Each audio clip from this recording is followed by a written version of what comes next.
Yes, hi friends. अभी तक जो हमने चैप्टर नंबर 3 में कॉन्सेप्ट्स देखे हैं, जो रिवाइज किए, उन कॉन्सेप्ट्स में if you ask me one by one, the first concept that we have discussed, important one, is characteristics of groups personality. और यह सुनो, characteristics of groups personality. Group की पर्सनैलिटी में कितने कैरेक्टरिस्टिक फीचर्स समझने होते हैं, फीचर्स होते हैं? बोलो 5। ग्रुप की पर्सनैलिटी का पहला फीचर क्या है? कन्फर्मिटी और स्पिरिट ऑफ कन्फर्मिटी। ग्रुप के नॉर्म्स और बिहेवियर को आप किस तरह से कन्फर्म करते हो। देन सेकंड फीचर क्या है? बोलो respect towards values, group values, group के वैल्यूज को तुम किस तरह से रिस्पेक्ट करते हो। थर्ड फीचर कलेक्टिव पावर है, कैसे सारे मेंबर्स एक साथ आकर ग्रुप के जो ऑब्जेक्टिव्स है उसको अटेन करने के लिए हेल्प करते हैं। कलेक्टिव पावर के बाद फोर्थ फीचर ऑब्जेक्टिव का ग्रुप बायसनेस, ग्रुप प्रेजुडाइस है। And the last one is resistance to change. Resistance to change में मैंने आपको लिख कर दिया था 1 and 1 makes 11, याद है क्या? सो कैरेक्टरिस्टिक्स ऑफ ग्रुप पर्सनैलिटी के बाद हमने देखा था ग्रुप डायनामिक्स। ग्रुप डायनामिक्स का मतलब क्या है? बोलो फोर्स। तो ग्रुप के अंदर जो मेंबर्स है वो एक दूसरे के साथ किस तरह से इंटरैक्ट करते हैं। ग्रुप के रूल्स, ग्रुप के रेगुलेशंस जो है, ग्रुप के फोर्सेस, इंटरैक्शन डिसाइड करता है। और हमने देखा है ग्रुप डायनामिक्स ये जो है वो एवर चेंजिंग है। और यस और no, so I can say chapter का नाम ही ग्रुप डायनामिक्स है। इंपॉर्टेंट थर्ड क्वेश्चन जो हमने देखा था, types of groups. Types of groups कहां पे?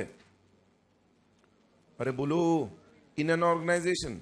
एक ऑर्गेनाइजेशन में जो अलग डिफरेंट टाइप्स ऑफ ग्रुप्स है, 4 ग्रुप्स देखे थे। फर्स्ट ग्रुप क्या था? Self directed groups. ये जो ग्रुप्स होते हैं इनको अपनी जिम्मेदारियों का एहसास होता है और खुद ही डिसीजंस लेते हैं। They will not wait for someone. मैंने कहा था नॉर्मली जो सेल्फ डायरेक्टेड ग्रुप्स होंगे वो कॉर्पोरेट लेवल, टॉप लेवल पे होंगे। उसके बाद second group, correct, quality circle. Quality circles में क्या होता है? People from the same work background come together, correct, and they fight और they can we can say come together and they will discuss their work related problems. Quality circle का work related problems discuss करते हैं ना। Third point, committees. Committees में कौन सी committees आती है? Standing committee, executive committee, advisory committee, ad hoc committee. Standing committee कौन से डिसीजंस लेगा? Permanent decisions. Then executive committee decisions related to management. उसके बाद एडवाइजरी कमिटी मैनेजमेंट को एडवाइस देगा और एड हॉक कमिटी वो टेम्पररी डिसीजंस लेगा। और उसके बाद लास्ट फोर्थ टाइप था टास्क फोर्सेस। ये टेम्पररी नेचर होता है। जब भी कोई टास्क अकम्प्लिश हो जाता है ये टास्क फोर्स क्या हो जाएगा? डिसबर्स हो जाएगा। Types of groups in an organization के बाद पॉइंट नंबर 4 जो हमने देखा था वो टीम को लेकर था। टीम और ग्रुप में क्या फर्क है? मैंने कहा था आपको टीम में सारे मेंबर्स एक दूसरे पर क्या होते हैं? कॉम्प्लीमेंट्री होते हैं। ग्रुप के मेंबर्स कॉम्प्लीमेंट्री नहीं होते। जब हम कहते हैं इंडियन क्रिकेट टीम है, इंडियन क्रिकेट ग्रुप नहीं है। So because team and group में वो एक important difference you must know कि टीम के अंदर मेंबर्स आर कॉम्प्लीमेंट्री। कॉम्प्लीमेंट्री मतलब क्या? Dependent on each other, on each other. Team के members, are you getting my point? And then we had discussed the concept of various team roles. कितने team roles होते हैं? कौन सा movie का example देखा है? चक दे इंडिया। और पहला रूल कौन सा है? इमीडिएटली आंखों के सामने वो एग्जांपल आना चाहिए। Okay, self oriented role, Komal and Preeti. उसके बाद team maintenance role, the lady manager Krishna. उसके बाद task facilitating role by Kabir Khan, that is Shahrukh Khan. और ये सुनो, मतलब ये तीनों रोल्स जैसे वो एग्जांपल्स डिस्कस करते हैं, you can easily right that in the exam hall. अब नेक्स्ट कंसेप्ट आपके नोट्स में देखो, द पेज नंबर 196 पर सब लोग, वहां पे पॉइंट दिया है, what is group conflict, how can it be managed. जब मैं ये कंसेप्ट पढ़ता हूं, the group conflict, the first thing that comes to mind, group conflict ये ऑर्गेनाइजेशन के लिए सही है या गलत? मैक्सिमम लोग इसको गलत मानते हैं, बट हम कहते हैं ग्रुप कॉन्फ्लिक्ट हर वक्त गलत नहीं होता। वो कौन से लेवल पर कॉन्फ्लिक्ट हो रहा है वो बड़ा इंपॉर्टेंट है। ध्यान दो, अगर कॉर्पोरेट लेवल पर ग्रुप कॉन्फ्लिक्ट हो रहा है, कॉर्पोरेट लेवल, टॉप लेवल पे, तो वो ऑर्गेनाइजेशन के लिए सही नहीं है। बिजनेस लेवल का भी कॉन्फ्लिक्ट कुछ हद तक सही नहीं है, बट फंक्शनल लेवल पर ग्रुप कॉन्फ्लिक्ट होता है तो कई बार वो ऑर्गेनाइजेशन को एक पॉजिटिव एलिमेंट देके जाता है। कैसे? अब जस्ट इमेजिन करो, दो सेल्स मैनेजर्स और दो सेल्स मैनेजर्स के बीच में कॉन्फ्लिक्ट है अपने आप को सुपीरियर प्रूव करने को लेकर, अपने अपने एरिया में किसका ज्यादा सेल्स है उसको लेकर दोनों में कॉन्फ्लिक्ट है। अब ये कॉन्फ्लिक्ट भले ही वो दोनों के बीच में है, बट इसका फायदा ऑर्गेनाइजेशन को होगा, बिकॉज दोनों अपना बेस्ट परफॉर्म करेंगे ताकि वो ऑर्गेनाइजेशन के अंदर उनका सेल्स ज्यादा दिखे। अरे यस और नो? ध्यान दो what they are saying. Conflict कब होता है? जब दो इंडिविजुअल्स के बीच में, दो या दो से ज्यादा इंडिविजुअल्स के बीच में किसी बात को लेकर डिसएग्रीमेंट हो गया, दोनों के व्यूज और ओपिनियंस मैच नहीं करते, तब कॉन्फ्लिक्ट होता है। उन्होंने कहा, दे हैव सेड, कॉन्फ्लिक्ट को मैनेज करो, manage the conflicts. Now listen, group conflict अगर ऑर्गेनाइजेशन के लिए नेगेटिव एलिमेंट दे रहा है तो उसे मैनेज करना ही उचित होता है, बट अगर ग्रुप कॉन्फ्लिक्ट पॉजिटिव फैक्टर्स दे रहा है तो उस केस में उसे मैनेज करने की जरूरत नहीं, वो अपने आप क्या होता है, ग्रुप कॉन्फ्लिक्ट को चलने देना है। बट हम जिस ग्रुप कॉन्फ्लिक्ट को मैनेज करने की बात करें वो कब है? जब ऑर्गेनाइजेशन में वो ग्रुप कॉन्फ्लिक्ट सही नहीं होगा। और ध्यान दो, ग्रुप कॉन्फ्लिक्ट्स को मैनेज करने के लिए 3 रास्ते दिए, ओनली 3 स्टेप्स। अब ये कहने के लिए 3 स्टेप्स है, बट ये ग्रुप कॉन्फ्लिक्ट हम भले ही बिजनेस ऑर्गेनाइजेशन की पॉइंट ऑफ व्यू से डिस्कस कर रहे हैं, आप इसको आपके पर्सनल लाइफ में, आपके फैमिली, फ्रेंड्स, रिलेशन, जहां पर भी आप ग्रुप में जाते हो वहां पर इसको यूज कर सकते हो। और देखो अक्सर ये यूज होता भी है, हमें पता नहीं होता है। जो ग्रुप कॉन्फ्लिक्ट मैनेज करने के लिए यूजुअल टेक्निक्स है, जो 3 स्टेप्स है, ये तब यूज होंगे जब 2 इंडिविजुअल्स के बीच में झगड़ा होता है। 2 इंडिविजुअल्स, मैंने कहा 2 इंडिविजुअल्स के बीच में जब कॉन्फ्लिक्ट है तब ये ग्रुप कॉन्फ्लिक्ट को मैनेज करने का आपको टेक्निक फॉलो करना है। और जिसमें फर्स्ट टेक्निक कहता है आपको उस केस में स्मूथिंग करना है। क्या करना है? स्मूथिंग। ओके, हम देखेंगे। सेकेंड टेक्निक कहता है आपको कलेक्टिव बार्गेनिंग करना है। क्या करना है? Collective bargaining. थर्ड टेक्निक है आपको कॉन्सिलिएशन करना है, कॉन्सिलिएशन। डोंट वरी, ये तीनों देखने वाले हैं और ये तीनों स्टेप्स 1 बाय 1 है। You can't do conciliation directly. तो ग्रुप कॉन्फ्लिक्ट को मैनेज करने के लिए फर्स्ट स्टेप क्या है? स्मूथिंग। अगर स्मूथिंग सक्सेसफुल नहीं होता है तो कलेक्टिव बार्गेनिंग, और वो भी सक्सेसफुल नहीं होता है तो conciliation. So this are the 3 steps I will say. अब आपकी नोट्स में आप देखना पेज नंबर 197 पर, वहां पर मैंने स्मूथिंग, कलेक्टिव बार्गेनिंग और कॉन्सिलिएशन, इन तीनों के बारे में वो डायग्राम ड्रॉ किया है।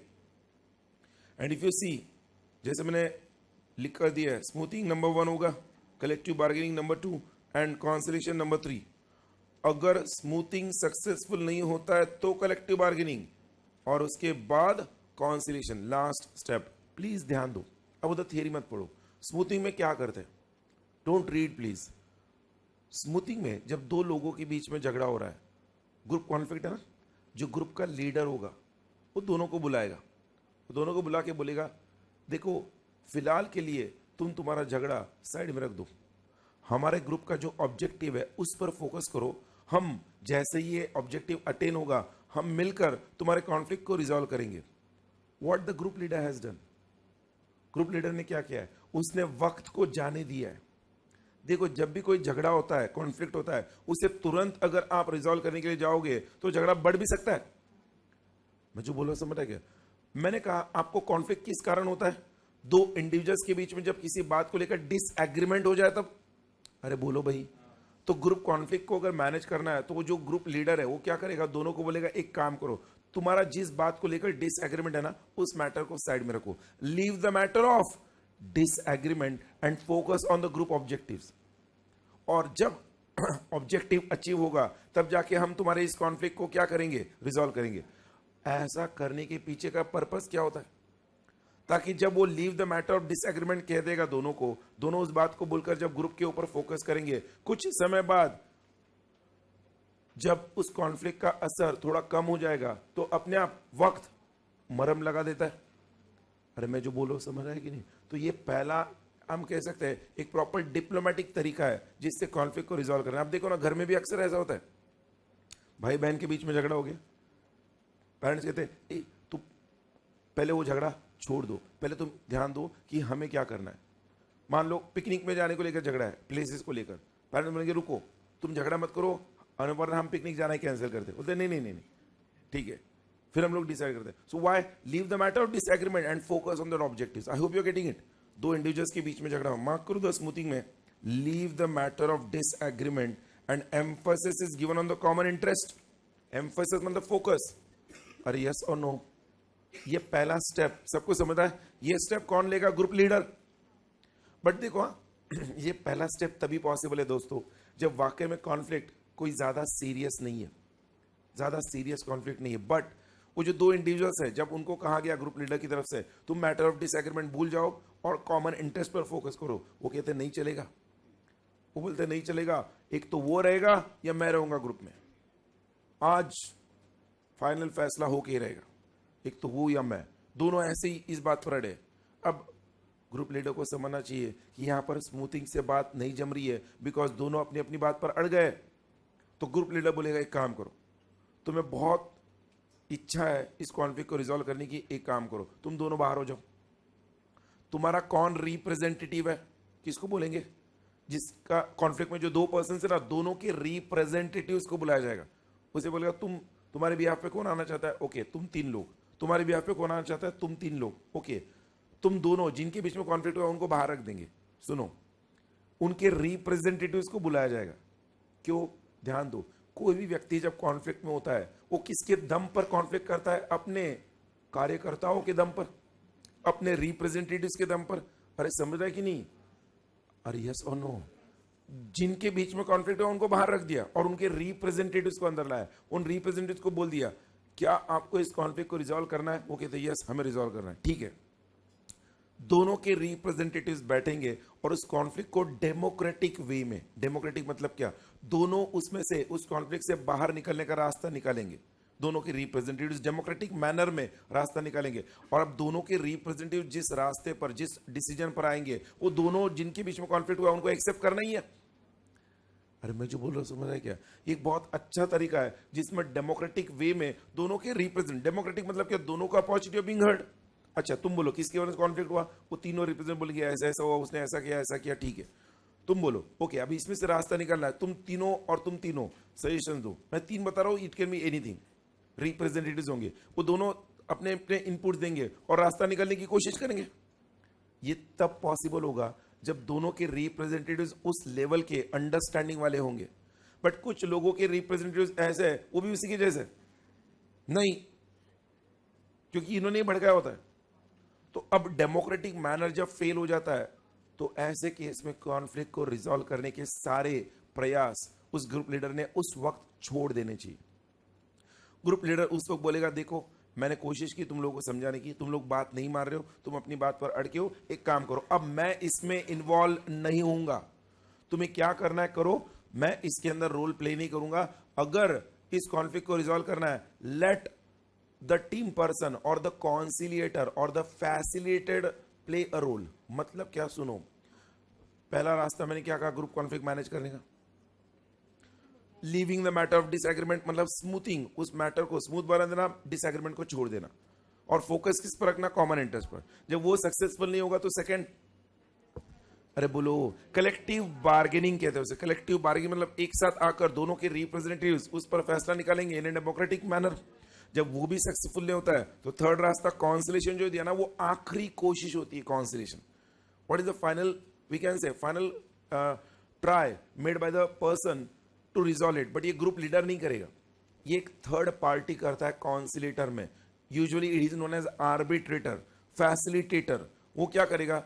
ये फैसिलिटेटर कौन होगा? सुन लो, अब ये दोनों पार्टीज जिनके बीच में कॉन्फ्लिक्ट हुआ था ना, उन दोनों पार्टीज मिलकर किसी एक थर्ड पर्सन को अपॉइंट करेंगे. उन दोनों को पूछा जाएगा क्या तुम्हें कॉन्फ्लिक्ट रिजॉल्व करना है? वो कहते हैं हाँ करना है. तो ठीक है, तुम दोनों फैसला करो कि किस तरह से रिजॉल्व करना है. वो दोनों मिलकर एक ऐसे इंडिविजुअल को अपॉइंट करेंगे जिनकी बात वो दोनों मानेंगे, और जिसको वो अपॉइंट करेंगे उसे आर्बिट्रेटर कहते हैं, फैसिलिटेटर कहते हैं, कॉन्सिलेटर कहते हैं. अब ये कॉन्सिलेटर क्या करेगा? जब ये अपॉइंट होगा, दोनों इसकी बात मानने वाले, पहले ही एग्रीमेंट है. अरे ये सुनो, मतलब ये फ्रेंडली वे में, क्या एक फ्रेंडली वे में कॉन्सिलेटर दोनों के बीच में सुलह कराएगा. और ये कॉन्फ्लिक्ट मैनेजमेंट का आखिरी हम कह सकते हैं टूल है, बिकॉज यहां पर दोनों कॉन्सिलेटर को अपॉइंट करने से पहले ही राजी हो जाते हैं कि जो भी बोलेगा मान लेंगे।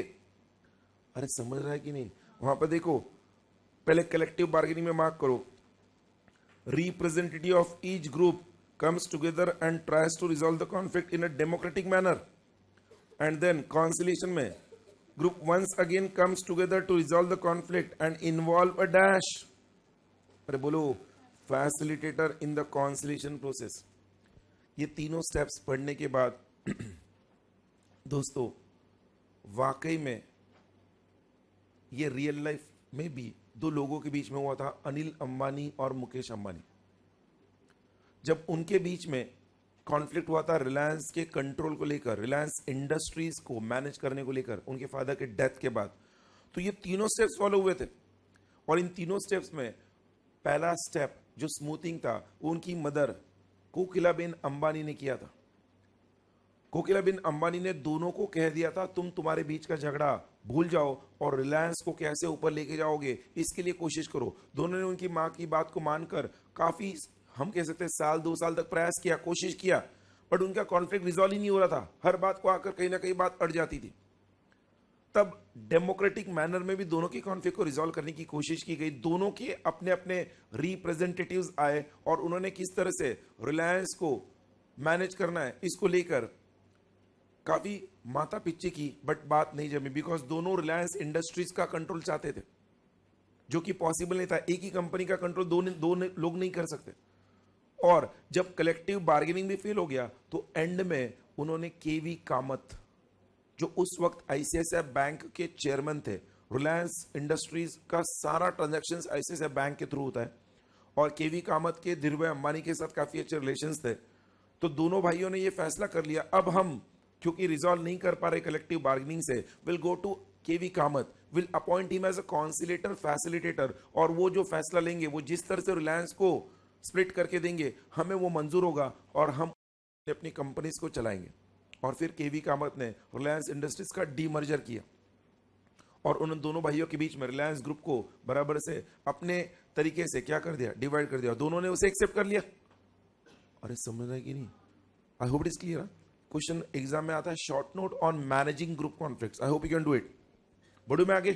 अब एक सेकंड, अभी जो मैंने आपसे डिस्कस किया मैनेजिंग ग्रुप कॉन्फ्लिक्ट्स, ये कब काम में आता है? जब दो इंडिविजुअल्स के बीच में डिसएग्रीमेंट हो। अब सुनो, डिसएग्रीमेंट दो इंडिविजुअल्स के बीच में नहीं है, डिसएग्रीमेंट बहुत ज्यादा इंडिविजुअल्स है उनके बीच में। एक ऑर्गेनाइजेशन में मल्टीपल, एक से ज्यादा, 2 से 10, 15, 20 इंडिविजुअल्स के बीच में डिसएग्रीमेंट है, और हम कहते हैं ये मल्टी पार्टी डिस्प्यूट है। सिंगल पार्टी या 2 पार्टी नहीं, मल्टी पार्टी डिस्प्यूट है। जब मल्टी पार्टी डिस्प्यूट होता है ना, तब आप नहीं कह सकते सबको स्मूथिंग, सबकी कलेक्टिव बार्गेनिंग और फिर कॉन्सिलेशन हो गया बल्ले बल्ले। You can't have a multi party dispute in case of smoothing, collective bargaining, conciliation. They are saying जब मल्टी पार्टी डिस्प्यूट होता है तो आपको एक ही रास्ता है जो चूज करना है, उसे कहते हैं कंसेंसस बिल्डिंग। क्या कहते हैं? कंसेंसस बिल्डिंग मतलब क्या? देखो इधर नीचे मार्क करो मेरे साथ, वो इमेज भी आपको पता चलेगा। What is consensus building? Guidelines to handle consensus building. You underline? A collaborative, collaborative मतलब क्या? जॉइंट, कंबाइंड प्रॉब्लम सॉल्विंग और collaboration is a conflict resolution process used mainly to settle dash. अरे बोलो, अरे बोलो ना, कॉम्प्लेक्स मल्टी पार्टी डिस्प्यूट्स। और दिया है, it is essentially a mediation of conflict which involves dash, underline, involves many parties. Consensus building is usually, क्या लिखा है, carried out by a mediator और अ फैसिलिटेटर। जैसे मैं पढ़ता हूं ना वो सारे मीनिंग को, तो मेरे दिमाग में एक मूवी आई थी वास्तव, संजय दत्त की। उस मूवी में परेश रावल एक तरह का रोल प्ले करते हैं। देन और एक मूवी आई थी once upon a time in Mumbai, Ajay Devgan वाला, दोबारा वाला नहीं, पहले वाला। तो उसमें अजय देवगन सुल्तान का जो रोल प्ले करते हैं, उसमें क्या होता है, अलग अलग एरिया के जो गुंडे होते हैं, डॉन होते हैं, वो उनके बीच में जो डिस्प्यूट चलते रहता है, हर एक व्यक्ति किसी दूसरे के एरिया में जाकर उसको परेशान करते रहता है, और मुंबई के ऐसे अलग एरिया के डॉन एक दूसरे को परेशान करने की वजह से फायदा पुलिस को मिल रहा होता है। तो उस वक्त अजय देवगन फैसला करते वो सारे जितने भी डॉन हैं, जो गुंडे हैं, उनके बीच में कंसेंसस बिल्डिंग कराएंगे, सुलह कराएंगे, ताकि सबका कॉमन एनिमी कौन है? पुलिस। तो किस तरह से सबके बीच में सुलह कराई जाए और अपने अपने एरियाज में सब लोग कैसे फोकस करेंगे, इसको लेकर सबको कहा जाए कि कोई एक दूसरे के एरिया में एंटर नहीं होगा। अब ध्यान दो, कंसेंसस बिल्डिंग करना है, तो ये कहने के लिए कंसेंसस बिल्डिंग मल्टीपल पार्टीज के बीच में होता है, बहुत सिंपल वे में नहीं होता है, it is a proper step, इसके प्रॉपर गाइडलाइंस होते हैं। ध्यान दो कंसेंसस बिल्डिंग का। और अगर just imagine now, don't read the theory, आप कंसेंसस बिल्डिंग करने वाले हो, कुछ 15-20 लोगों के बीच में आपको करना है कंसेंसस बिल्डिंग, 20 लोगों के बीच में झगड़ा है, आपको सुलह करानी है 20 लोगों के बीच में, तो आप सबसे पहले कंसेंसस बिल्डिंग करने से पहले उन सब के बीच में किस बात को लेकर प्रॉब्लम है, उस प्रॉब्लम को आइडेंटिफाई करोगे। क्या करोगे? प्रॉब्लम को आइडेंटिफाई करोगे, प्रॉब्लम को समझोगे। ओके, इनके बीच में एग्जैक्टली झगड़ा किस कारण है। अगर आप कंसेंसस बिल्डिंग करने वाले फैसिलिटेटर हो, तो पहले आपको किसे समझना है? ठीक से प्रॉब्लम को आइडेंटिफाई करना है, और प्रॉब्लम को समझने के बाद आपको यह फाइंड आउट करना है कौन वो लोग होंगे जो इस प्रॉब्लम को हल करने के लिए हमारी मदद कर सकते हैं। ये जो 20 लोग हैं ना, इन 20 लोगों में से कुछ 7-8 लोग ऐसे होते हैं जो वाकई में अगर वो हाँ कह दे तो प्रॉब्लम रिजॉल्व हो जाता है। जो 10-12 है ना, वो सिर्फ इंसिडेंटल होते हैं। मैं जो बोलो समझ रहे क्या? अरे एक व्यक्ति को चुप करे तो बराबर 4-5 चुप होते हैं। तो अगर एक बार अपने प्रॉब्लम को आइडेंटिफाई कर दिया, फिर जिनके बीच में भी मल्टी पार्टी डिस्प्यूट है, उनके पार्टिसिपेंट्स को आइडेंटिफाई करो कि कौन इस प्रॉब्लम को रिजॉल्व करने के लिए वाकई में एक रोल, मेजर रोल प्ले कर सकते हैं। So point number 2, participant identification and recruitment. यहां पर कोई इंटरव्यू होकर जॉब के लिए रिक्रूटमेंट नहीं हो रहा है। पार्टिसिपेंट आइडेंटिफिकेशन एंड रिक्रूटमेंट मतलब क्या? जब मल्टीपल पार्टीज के बीच में झगड़ा हो रहा है, तो उन लोगों को आइडेंटिफाई करो जो वाकई में इस झगड़े को रिजॉल्व करने के लिए क्या कर सकते हैं, एक मेजर रोल प्ले कर सकते हैं। एक बार उनको आइडेंटिफाई कर दिया ना, उसके बाद नेक्स्ट स्टेप, उनकी मीटिंग कॉल करो। उनकी मीटिंग कॉल करो।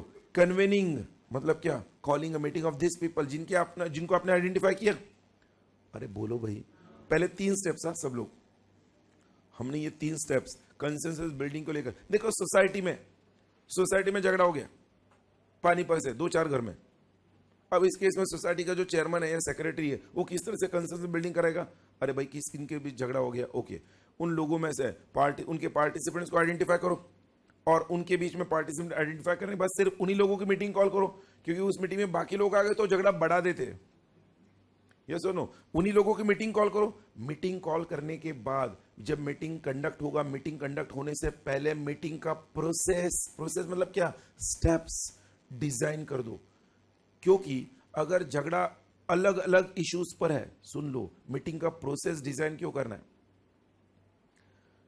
अगर अलग अलग मैटर्स पर झगड़ा है, जो मैटर आसानी से रिजॉल्व हो सकता है, मीटिंग स्टार्ट होने के बाद पहले उस मैटर को सबके सामने रख दो जो आसानी से रिजॉल्व होगा, और जिस मैटर पर ज्यादा डिबेट होने वाला है वो एंड के लिए रखो, वरना जिस पर ज्यादा डिबेट होगा वही पहला ले लिया, हो गया बल्ले बल्ले, पहले 1 मिनट में मीटिंग डिस्बर्स्ड।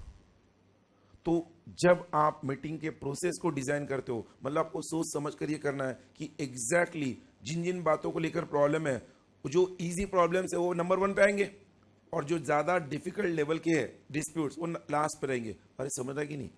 मीटिंग का प्रोसेस डिजाइन किया, अब मीटिंग स्टार्ट होगी।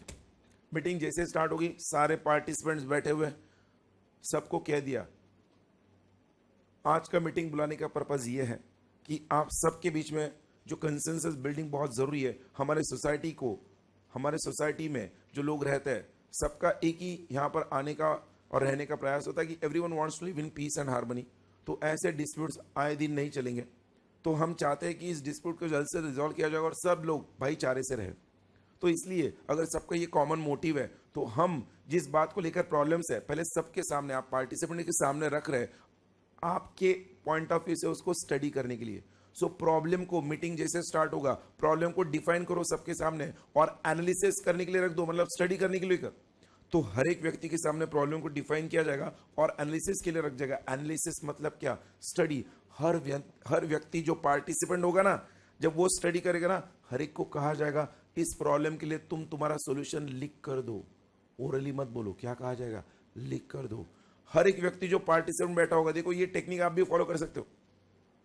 हर एक को कहा जाएगा ओके रिजॉल्व करना फिक्स है, डिस्प्यूट को फाइन। हर एक व्यक्ति इस प्रॉब्लम को क्या सोल्यूशन होना चाहिए लिख कर दो सब लोग, सबसे एनालिसिस करके सोल्यूशन लिखा जाएगा। और उसके बाद identification and evaluation of the alternative solutions. जब सारे पार्टिसिपेंट से सॉल्यूशंस लिख कर आएंगे ना, सुन लो, एनोनिमस, बगैर किसी का नाम पढ़े, सिर्फ सॉल्यूशन को सबके सामने पढ़ा जाएगा।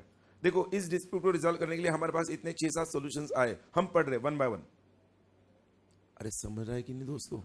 अगर नाम लेके पढ़ा तो वापस झगड़ा बढ़ सकता है।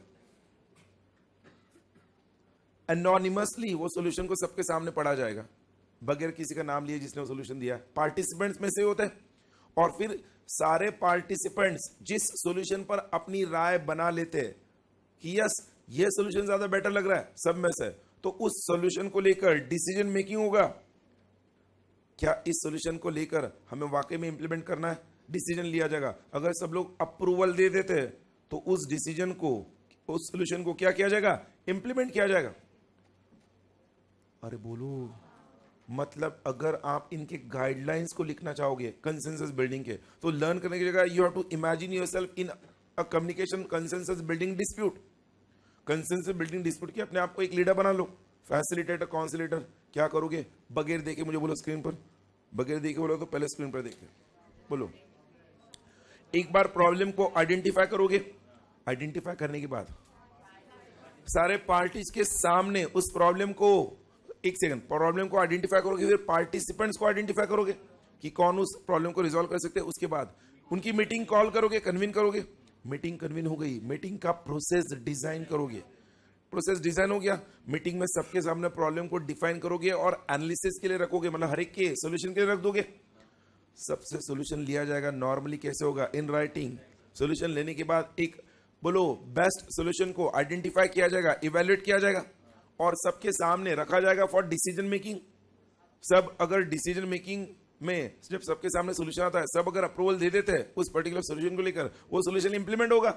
जैसे इंप्लीमेंट हो गया, the dispute has been resolved by the parties themselves. सिर्फ उसमें आपने क्या किया था, सबका मीटिंग कन्वे किया और सबसे ही सॉल्यूशन लेके, कॉमन सॉल्यूशन ढूंढ के उसे इंप्लीमेंट कर दिया।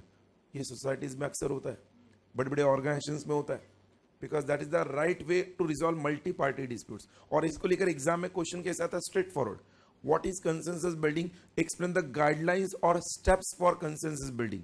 भले यहाँ पर हमने 9 स्टेप्स वहां पर जस्ट एक बार एक के नीचे एक लिखे हैं, आप हर एक स्टेप को एक एक लाइन में एक्सप्लेन कर सकते हो। अरे बोलो भाई, बढ़ू मैं आगे। नेक्स्ट कंसेप्ट जो वहां पर दिया है, क्या लिखा है आपकी नोट्स में, पेज नंबर 198 होगा, व्हाट इज निगोशिएशन।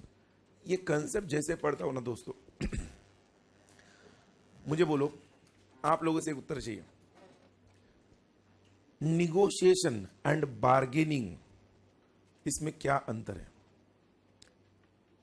सोचो। निगोशिएशन एंड बार्गेनिंग, इसमें क्या अंतर है? वर्चुअल स्टूडेंट्स तुम भी सोचो, निगोशिएशन एंड बार्गेनिंग, इसमें क्या अंतर है? बार्गेनिंग हर बार सिर्फ और सिर्फ 2 लोगों के बीच में होता है। निगोशिएशन में मल्टीपल पार्टीज, मल्टीपल पर्संस हो सकते हैं। बार्गेनिंग हर बार प्राइस को लेकर होगा, कीमत को लेकर। निगोशिएशन आपके घर में इस समर हॉलिडेज में पिकनिक की में कहां पर जाना है, इसको लेकर फैमिली मेंबर्स के बीच में निगोशिएशन हो सकता है। 4 दोस्त कल शाम में कितने बजे मिलना है, उसको लेकर निगोशिएशन कर सकते हैं। कोई बोलता 6 बजे, कोई बोलता नहीं 5:30 बजे, कोई बोलता नहीं 6:15 बजे। इनके बीच में क्या हो रहा है, निगोशिएशन हो रहा है। घर में कौन सी कार खरीदनी है, इसको लेकर फैमिली मेंबर्स के बीच में जो डिस्कशन चल रहा है, उसको निगोशिएशन मानेंगे। और मैंने कहा बार्गेनिंग, आप जब कोई गाड़ी या कोई चीज खरीदने जाते हो, खरीदने के वक्त आप जिस बात को लेकर, प्राइस को लेकर जो आप डिस्कस करते हो, उसे बार्गेनिंग कहते हैं। तो bargaining is always for that product और द कॉस्ट और the price of that goods. Negotiation can be for anything. ये मैं इसलिए पूछ रहा हूं दोस्तों, बिकॉज आपके इंस्टीट्यूट के स्टडी मटेरियल में इस बात को लेकर उन्होंने एक्सप्लेनेशन पूछा हुआ है कि निगोशिएशन और बार्गेनिंग में एग्जैक्ट डिफरेंस क्या है। मैं चाहता हूं पहले आप वो लिख लो आपके नोट्स में, अलग से at the end of this chapter page number 200 पर जहां पर जगह है आप लिख सकते हो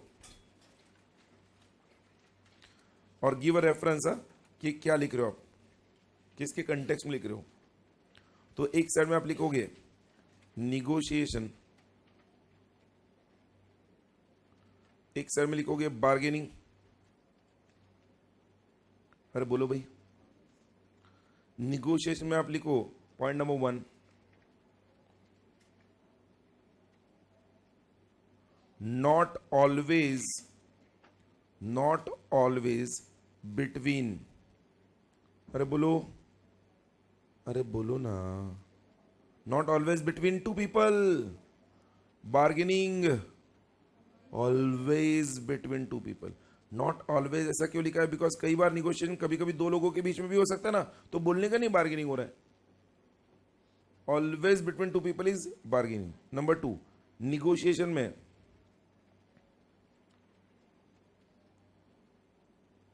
not used for business purpose only। Negotiation सिर्फ बिजनेस पर्पस के लिए होता है क्या? नहीं। बार्गेनिंग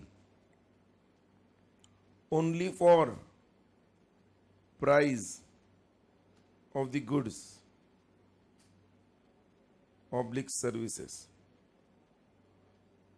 तो इसमें सिर्फ कमर्शियल पर्पस हुआ ना? अरे यस पन्नो। एंड नंबर 3 अब लिखो एग्जाम्पल निगोशिएशन का, फेस टू फेस भी हो सकता है, कॉमा टेलीफोन पर भी हो सकता है। एग्जाम्पल के बेटा मैं उसको वर्ड यूज करूंगा way of negotiation. Don't use example, we can write different way. Negotiation के techniques, the way we negotiate, face to face, telephone, comma email, ये सारे जरिए है निगोशिएशन के लिए। बट बार्गेनिंग यूजुअली कैसे होता है? Yes, face to face. सबको समझ रहा है? अरे बोलो भाई। और चौथा पॉइंट, फिर आप एग्जाम्पल चाहो तो लिख सकते हो, बट ये सिर्फ आपको बताने के लिए कि निगोशिएशन और बार्गेनिंग में क्या है, फर्क है। और दोस्तों अगर वो फर्क है ना, तो एक चीज दिमाग में फिट करो, अगेन निगोशिएशन स्किल्स आपको आपके इंप्रूव करने। 2 मिनट के लिए भूल जाओ आप ये एग्जाम के लिए पढ़ रहे हो, मैं जो बताने जा रहा हूं ना वो रूल्स ऑफ निगोशिएशन आप जस्ट दिमाग में फिट कर लो। और एक बार वो रूल्स ऑफ निगोशिएशन समझने के बाद एक पुराना कोई तो आपका परचेस या पुराना कोई तो आपके फैमिली में, जैसे कि मान लो आपको पिकनिक में आपको किसी एक स्पेसिफिक जगह पर जाना था, बट एंड में आपकी नहीं चली, आपके भाई की बात मानी गई और जो भाई ने बोला था वहां पर सब फैमिली चली गई। अगर निगोशिएशन में आपकी फैमिली आपके साथ इन्वॉल्व थी, अगर आपको किसी भी निगोशिएशन में आपकी जीत हासिल करनी है, तो दोस्तों ये बहुत आसान है अगर आप रूल्स ऑफ निगोशिएशन फॉलो करोगे तो। देखो, किसी चीज को जब आप दिल से चाहते हो, सारी कायनात उसको आपके बोलो आपको मिलाने की साजिश करती है, करेक्ट। बट ये जो निगोशिएशन है ना, उसके बगैर ये पॉसिबल नहीं है। इसके रूल्स है निगोशिएशन के, और रूल्स ऑफ निगोशिएशन जब आप प्रॉपरली फॉलो करोगे। अब क्या रूल्स है? सबसे पहले जब निगोशिएशन में हम इन्वॉल्व होते हैं ना, तो आपको पहले क्रिस्टलाइज करना है, विजुअलाइज करना है कि आपको निगोशिएशन से एग्जैक्टली क्या चाहिए। मैं एक अलग एग्जांपल लेता हूं। 4 भाइयों के बीच में मान लो प्रॉपर्टी को लेकर बंटवारा है फादर के डेथ के बाद। अब बड़ा भाई बड़ा डोमिनेटिंग है और रिमेनिंग 3 ब्रदर्स इतने डोमिनेटिंग नहीं है, उनमें से मान लो कोई आप एक हो। अब आपको उस निगोशिएशन प्रोसेस में आप इन्वॉल्व हो, चारों लोग। अब आपको जो चाहिए वो पहले क्रिस्टलाइज कर लो, crystallize your vision of the outcome. और उन्होंने कहा उन रूल्स को फॉलो करो निगोशिएशन के। वो जो रूल्स आपके नोट्स में दिए है, अब देखना, इंटरेस्टिंग रूल्स है।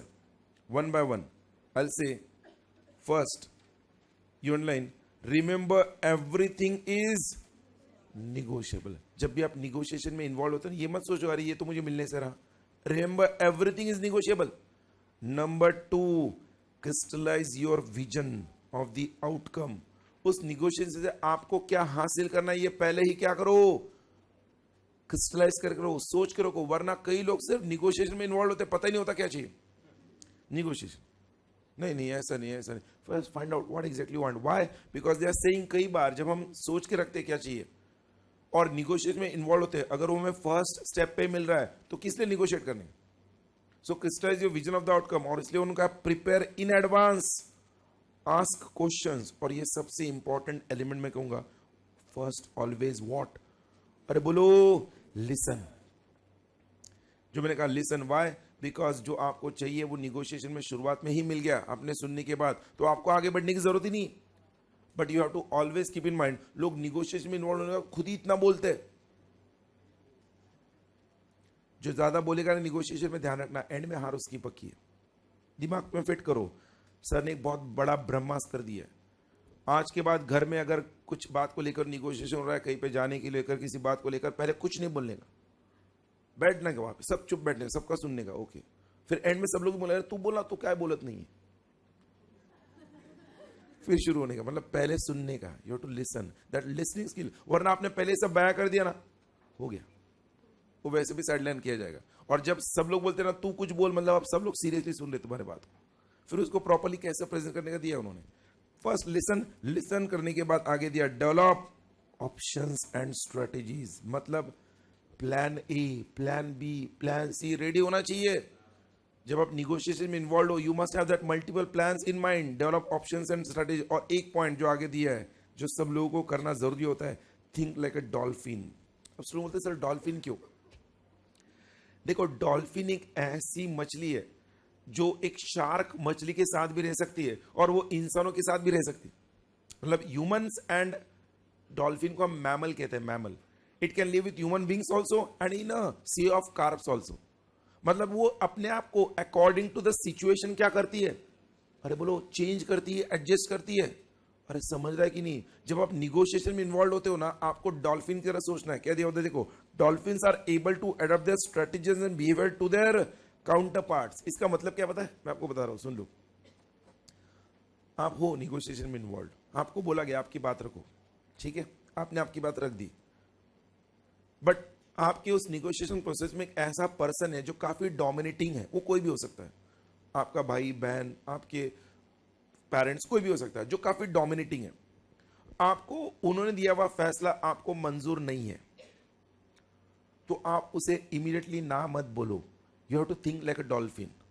अगर आपको ना कहना है तो आपने क्या कहना चाहिए? ठीक है, तुम ये सजेस्ट कर रहे हो ना, तो give me some time, let me think on it, then I will reply. अगर आपने ना कह दिया तो डोमिनेटिंग पर्सन आपको इन्फ्लुएंस करके हाँ करवाएगा। डोमिनेटिंग पर्सन होता है ना, वो इन्फ्लुएंस करके हाँ करवाएगा। तुमने हाँ नहीं कहना है।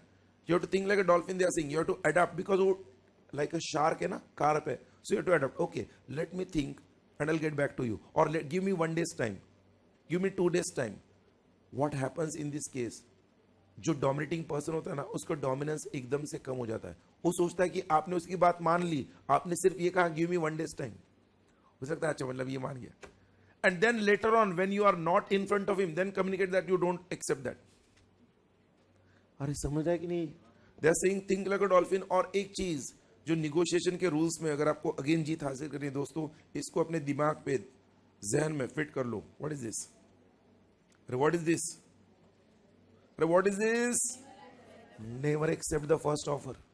जब निगोशिएशन में इन्वॉल्व होते हो और आपको किसी ने कोई ऑफर दे दिया, देख चल ठीक है तू इतना ले ले, समझने का इतना तो पक्का मिलने वाला है, अब इससे आगे क्या? Never accept the first offer, because negotiation में जो फर्स्ट ऑफर देगा ना व्यक्ति, वो हर बार आपके निगोशिएशन स्किल्स को टेस्ट करते रहता है।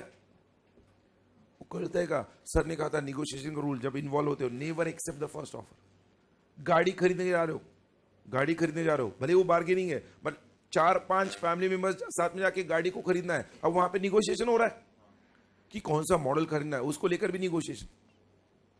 अरे समझ रहा है कि नहीं? सो आई एम ट्राइंग टू से यू जस्ट दिस पॉइंट्स। देखो, ये कुल मिलाकर जो 9-10 रूल्स है, उसमें आप मुझे पूछोगे, number 1 important rule I will से, remember everything is negotiable. Number 2, prepare in advance. Number 3, listen. Number 4, develop options and strategies. Number 5, think like a dolphin. Number 7, I'll say never accept the first offer. And last number 8, be cooperative and friendly in the entire negotiation process, वरना वो negotiation break हो सकता है. आपने negotiation को dispute में convert नहीं करना है.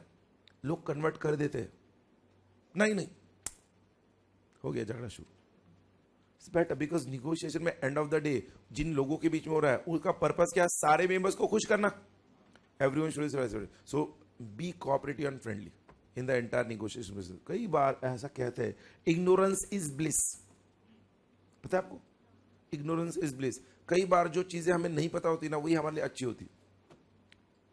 हम कहते हैं यार अगर हम आज की दुनिया में न्यूज़पेपर नहीं पढ़ेंगे, टीवी नहीं देखेंगे, न्यूज़ चैनल्स नहीं देखेंगे तो हमें दुनिया में क्या चल रहा है कैसे पता चलेगा? एक महीना बगैर ऐसा करके देखो, कुछ नहीं फर्क पड़ता. इनफैक्ट आप ज़्यादा फोकस हो जाते हो. तो आज से कुछ लोग ऐसा मानते हैं ना कि न्यूज़पेपर पढ़ना, न्यूज़ चैनल देखना ये बहुत इंपॉर्टेंट है आज की दुनिया में. It is not at all important if you are focused on your goals. Newspaper पढ़ने के बजाय कुछ ऐसा काम करो कि आप खुद न्यूज़ बन जाओ. पॉजिटिवली, नेगेटिवली नहीं. क्योंकि आतंकवादी लोग भी ऐसा कुछ काम करते जो न्यूज़ बनाते थे और वो लोग न्यूज़पेपर नहीं पढ़ते. एनीवेज, रूल्स ऑफ निगोशिएशन सबको क्लियर है? अच्छा, निगोशिएशन के रूल्स बता दिए सर. निगोशिएशन की स्ट्रैटेजीज दिए. स्ट्रैटेजीज में 4 स्ट्रैटेजी दिए, सुन लो. और ये काफी कॉमन है, सबको पता होती है. स्ट्रैटेजीज में नंबर 1 स्ट्रैटेजी है विन लूज स्ट्रैटेजी. क्या आप इस स्ट्रैटेजी को सही मानोगे? Win lose strategy. Win lose strategy में क्या होता है? एक व्यक्ति जीतता है निगोशिएशन में, दूसरा हारता है. अब सोचो ना, निगोशिएशन में इन्वॉल्व हो फैमिली में या फिर दोस्तों के बीच में, एक जीत रहा है दूसरा हार रहा है, क्या ये अच्छा होगा उस ग्रुप के लिए और उस फैमिली के लिए? नहीं, कभी नहीं. विन लूज स्ट्रैटेजी में आप देखो, वहां पर अंडरलाइन करो,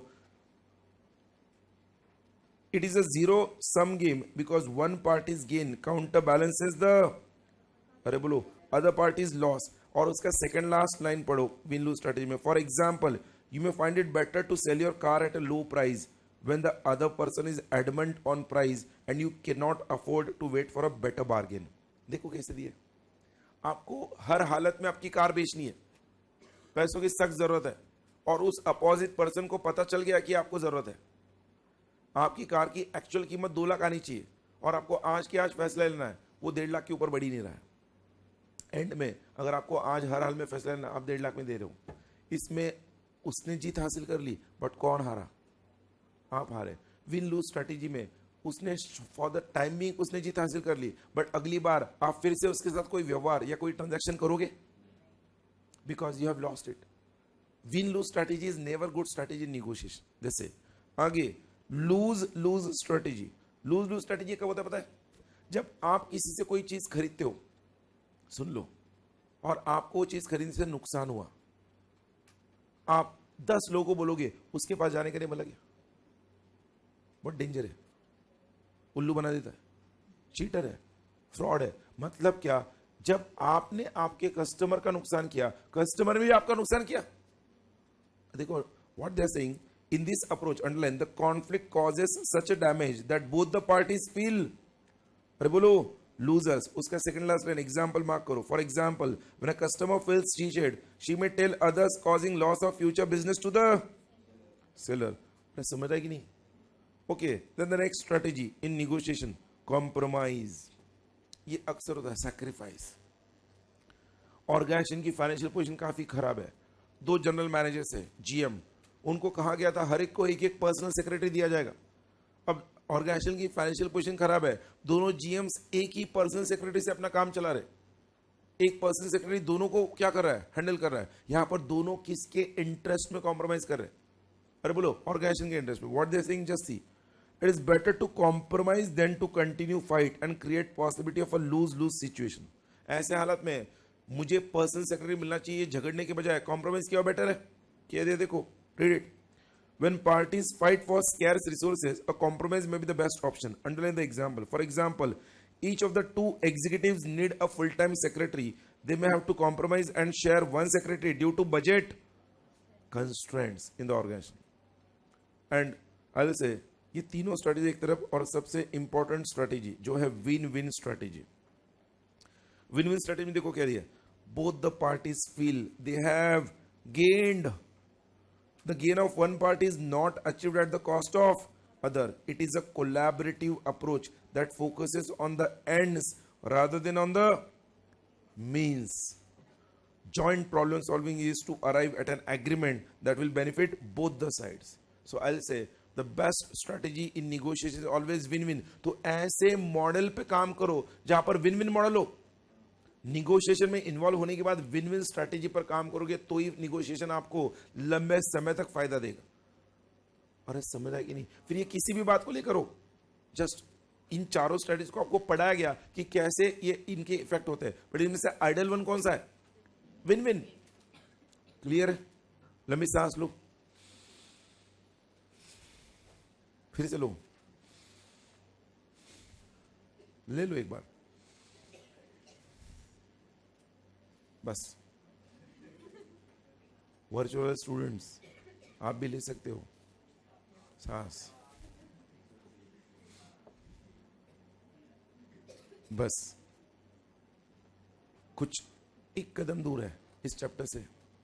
चैप्टर का एंड, द एंड होने आ रहा है. The questions that are left is what is influence, that is influencing skills, और फिर उसके नीचे दिया है what is persuasion, that is persuasion skills. Persuasion मतलब क्या? कन्विंसिंग. प्लीज राइट, परसुएशन मतलब क्या? कन्विंसिंग. ओ परसुएशन, ओ इन्फ्लुएंस, क्या फर्क है दोनों के बीच में? एनीवन? इस चैप्टर में ये क्वेश्चन काफी कम बार पूछा हुआ है. इनफैक्ट मैं कहूंगा एक बार ही पूछा हुआ है. Influencing skills and persuasion skills. Listen carefully, but you must no this, even though academic point of view इसका कम वेटेज है. इन्फ्लुएंसिंग स्किल्स, इन्फ्लुएंसिंग स्किल्स पहले आते हैं, परसुएशन स्किल्स बाद में आते हैं. अगर आप मुझे पूछोगे इन दोनों में क्या अच्छा है, तो मैं कहूंगा दोनों का अपना महत्व है, किस सर्कमस्टेंसेस में यूज हो रहा है. इन्फ्लुएंसिंग स्किल्स तो हम आए दिन यूज करते रहते, हमें पता भी नहीं चलता है. हम बिल्डिंग से, मान लो लाइट नहीं है इसलिए स्टेयरकेस से नीचे आ रहे हैं, हमारे नेबर का कोई तो एक छोटा सा बेबी हमें दिख रहा है, चल चल चल तुझे टॉफी देता हूँ. What you are trying to do? You are trying to influence him. अरे ये सुनो, वो कहते हैं इन्फ्लुएंसिंग के इन्फ्लुएंसिंग स्किल्स के तीन तरीके हैं, तीन तरीके. और ये हमारे साथ भी अक्सर पेरेंट्स करते हैं, हमें पता भी नहीं चलता. कुछ इन्फ्लुएंसिंग स्किल का पहला तरीका होता है, बेटा बेटा पढ़ाई कर लो, बेटा बेटा तुम्हारे फायदे के लिए बता रहा हूं, पढ़ाई कर लो बेटा, तुम्हारा फायदा होगा, बेटा पढ़ाई कर लो. ये इन्फ्लुएंसिंग का पहला तरीका क्या है? प्यार मोहब्बत वाला. प्यार मोहब्बत वाला, रिस्पेक्टफुली इन्फ्लुएंस करना. कर लो बेटा, एग्जाम नजदीक आ रही है बेटा, कर लो. बट कुछ लातों की बुत बातों से नहीं मानते. तुला सांगितलं ना एकदा करायचं म्हणजे करायचं, बाकी सगळं बंद. ये रिस्पेक्टफुल नहीं हुआ, ये कमांडिंग हुआ. कमांडिंग. देखो इन्फ्लुएंसिंग का पहला रास्ता क्या था? प्यार मोहब्बत से, रिस्पेक्टफुली. रिस्पेक्टफुली. दूसरा कमांडिंग. ऐसे दोनों आपने आज तक झेले होंगे, रिस्पेक्टफुली भी झेला होगा, कमांडिंग भी झेला होगा. और जो तीसरा रास्ता है ना, मैनिपुलेशन, वो अक्सर दो दोस्त एक दूसरे के साथ करते हैं. मैनिपुलेशन तरीकी, अगर पापा का फोन आता है ना तो बोलना मैं तेरे साथ था, वरना मेरी तो आज गई. देख प्लीज बोलना तू, वरना अगली बार तेरा कुछ हुआ तो मैं तेरे को हेल्प करूंगा प्लीज. मतलब आपने उसको क्या कर दिया? मैनिपुलेट किया. आपने उसको बोल दिया कि अगर पापा का फोन आता तो बोलना मैं तेरे साथ था, ताकि अगली बार वो भी तुझे हेल्प करेगा. मतलब अब ये दोस्त एकदम आदर्श दोस्त मत जाता है, आदर्श, क्योंकि इसके मन में होता है कल को मुझे भी हेल्प लग सकती है. मतलब वो कैसे हो गया? मैनिपुलेट हो गया. मतलब वो आपकी बातों से इन्फ्लुएंस हो गया. इन्फ्लुएंस क्यों हो गया? बिकॉज आपने उसके साथ मैनिपुलेट किया. Manipulation skills. इन्फ्लुएंसिंग का ये तीसरा रास्ता है, to manipulate the person and influence him. यार प्लीज हेल्प कर दे यार, वरना बहुत मुश्किल हो जाएगा. और यार ठीक है करता हूँ. You are trying to influence him in a manipulative way. तीन रास्ते मैंने बताया. कौन से रास्ते बताया? पहला रिस्पेक्टफुली, दूसरा कमांडिंग, तीसरा मैनिपुलेटिव. आपकी नोट्स में तो मार्क करो. इन्फ्लुएंसिंग स्किल्स में इन्फ्लुएंस का पहला skill respectable way. Number one to change other peoples action. इसमें रिस्पेक्टेबल वे में आप उनके एक्शंस को चेंज करते हो, जो अक्सर पेरेंट्स आपके साथ पहला यही फॉलो करते. You will like to do this बेटा, वोंट यू? खाना खाओगे बेटा? खा म्हटलं ना, it will change. So number two, other ways are command. You have to do this. Second क्या दिया? Command. Third manipulation. If you do not do this I will lose my job. Job करो. आप इस तरह से organisation में एक employee अपने दूसरे कलीग को कह रहा है यार प्लीज ये कर ले वरना मेरी नौकरी चल जाएगी. यार बोल रहे नहीं यार रुक, मैं करता हूँ, I lose my job. So manipulation way. उन्होंने कहा है यूज ऑफ इन्फ्लुएंस कहाँ पे होता है?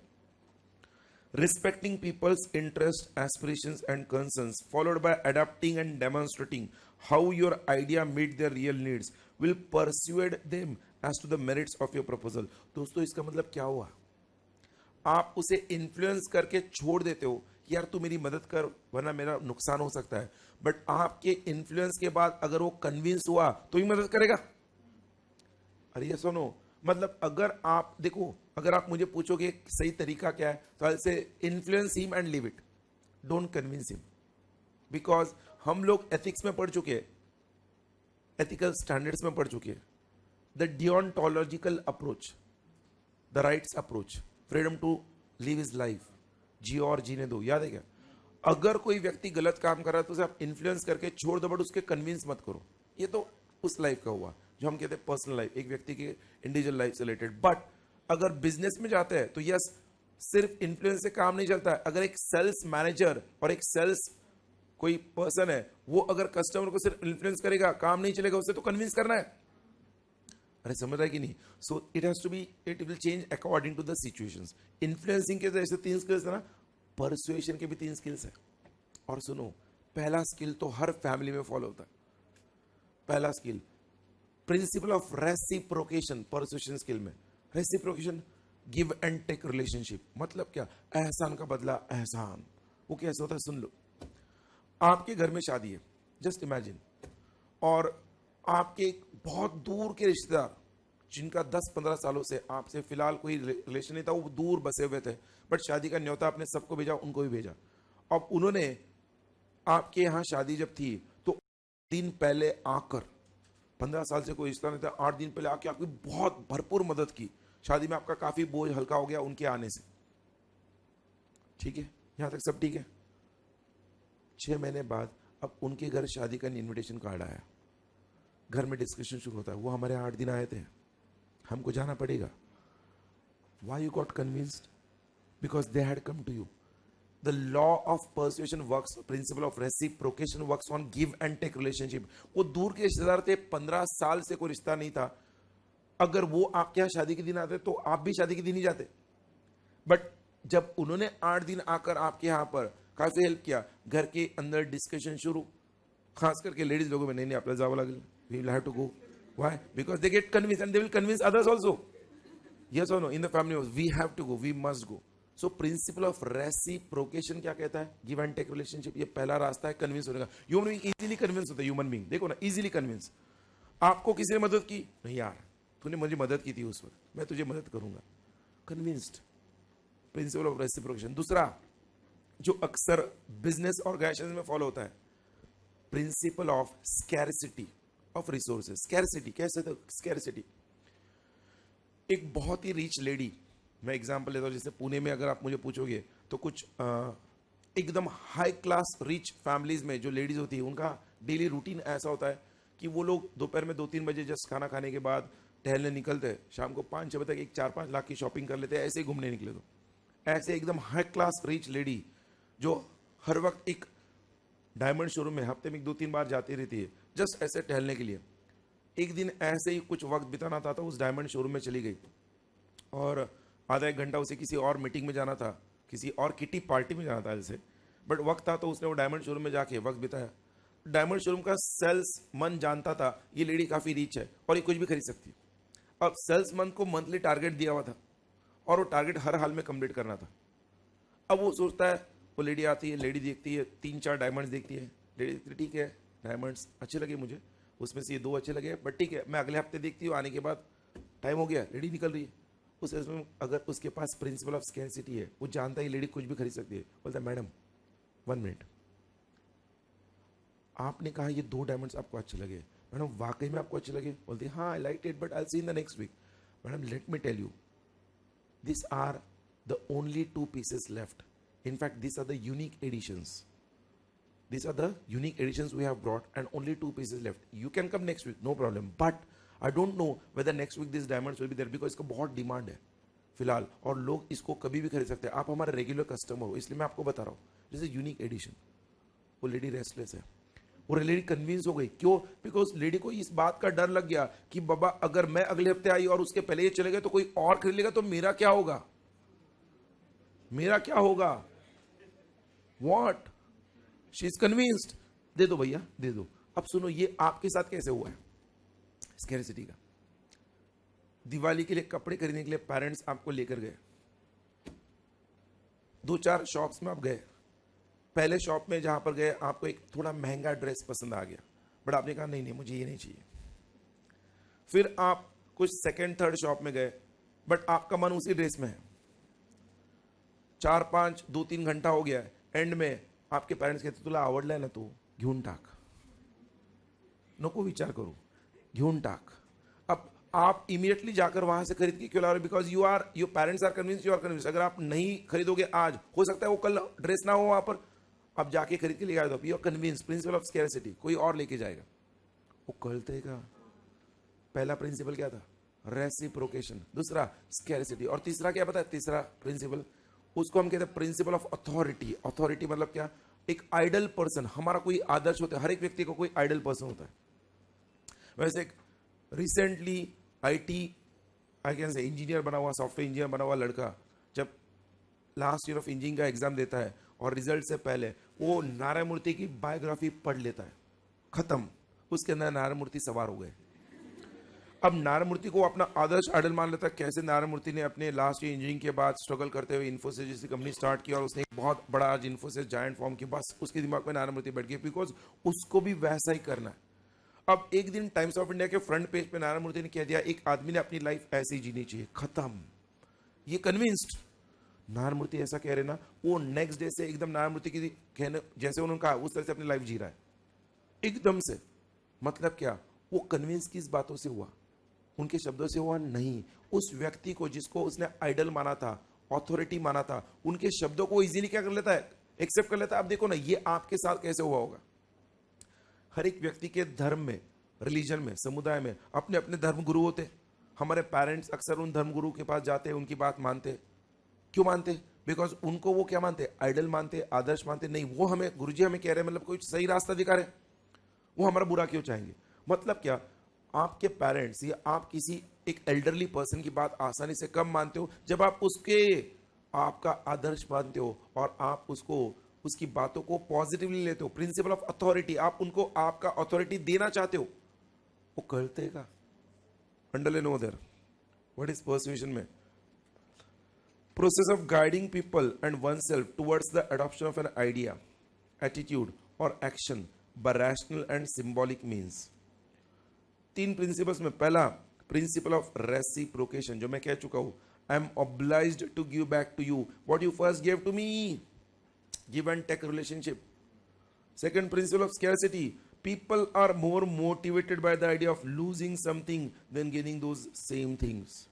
उनको ये मन में ये scarcity निर्माण कर दो। जैसे रिजल्ट आ गया सीपीटी का, बैच फुल, बैच फुल, ओह बैच फुल कैसे होगा मेरा, कोई बैच फुल नहीं होता है, बट बैच फुल का ऐसे कुछ लोग scarcity क्रिएट कर देते हैं, और ये बैच फुल जाके don't believe because is principal of scarcity. I hope you understand. जिसको समझा ठीक, जिसको नहीं समझा पोगो देखो पोगो। स्कैरसिटी के बाद आगे देखो principle of authority. Principle of authority में क्या दिया है, people want to follow legitimate experts, you need to share with them your level of expertise on the topic, they can't know that about you until you tell them. मतलब आप उस field के expert हो, ये जब आप उनको बयां करोगे तो वो आपको फॉलो करेंगे। जो मैंने नारायण मूर्ति का एग्जांपल लिया था, अरे बोलो भाई, क्योंकि बायोग्राफी पढ़ लिया था ना उसने, खत्म, ही वॉज कंप्लीटली कन्विंस्ड। सब कुछ समझा है। आपके नोट्स में देखो उधर नेक्स्ट पेज पर जो क्वेश्चंस दिए ना, पेज नंबर 200 पर आपके नोट्स में लास्ट क्वेश्चन पढ़ो, इन्फ्लुएंसिंग एंड पर्सुएशन स्किल्स मिला क्या, negotiation and rules of negotiation मिला क्या, consensus building and guiding guidelines, managing group conflicts, और यस और नो, और types of team rules, group dynamics, characteristics, types of groups, ये सब देख चुके। चैप्टर इज ओवर, बजाओ ताली।